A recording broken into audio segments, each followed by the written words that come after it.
আজ রবিবারে মাছ মাংসর বদলেই রয়েছে ডিম।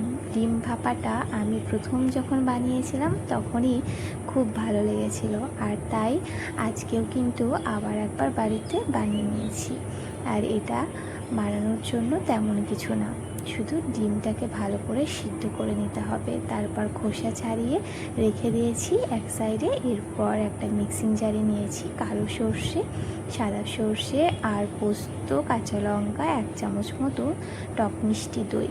তারপর এটাকে অল্প জল দিয়ে একটা মিহি পেস্ট করে নিয়েছি। এদিকে ডিমটাকে খোসা ছাড়িয়ে কাট করে নিয়েছি। এবার তার মধ্যে দিয়ে দিচ্ছি একে একে লবণ আর কাশ্মীরি লঙ্কার গুঁড়ো একদম অল্প, তারপর পরিমাণ মতো হলুদ, অল্প একটু গরম মশলার গুঁড়ো। এবার ডিমের গায়ে ভালো করে মশলাটাকে মাখিয়ে নিচ্ছি। আবারও দেখো এই পেস্ট করা মশলাটা দিয়ে দিচ্ছি, এটাও খুব ভালো করে ডিমের সাথে মাখিয়ে নিচ্ছি।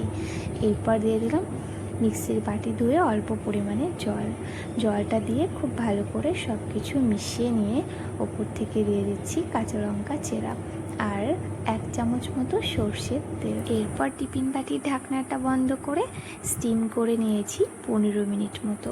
ব্যাস, নামিয়ে ঠান্ডা হওয়া পর্যন্ত রেখে দিয়েছিলাম। তো এই দেখো রেডি আমাদের ডিম ভাপা। এটা কেমন লাগলো রেসিপিটা অবশ্যই কিন্তু জানিও। আর এর সাথে অবশ্য আমি করে নিয়েছিলাম কলমি শাক, আলু উচ্ছে ভাজা। আজকে সব মিলিয়ে দারুণ খাওয়া দাওয়া হলো। তোমাদের কেমন লাগলো অবশ্যই জানিও। আজকের মতো এই পর্যন্তই, দেখা হবে অন্য কোনো ভিডিওতে। টাটা।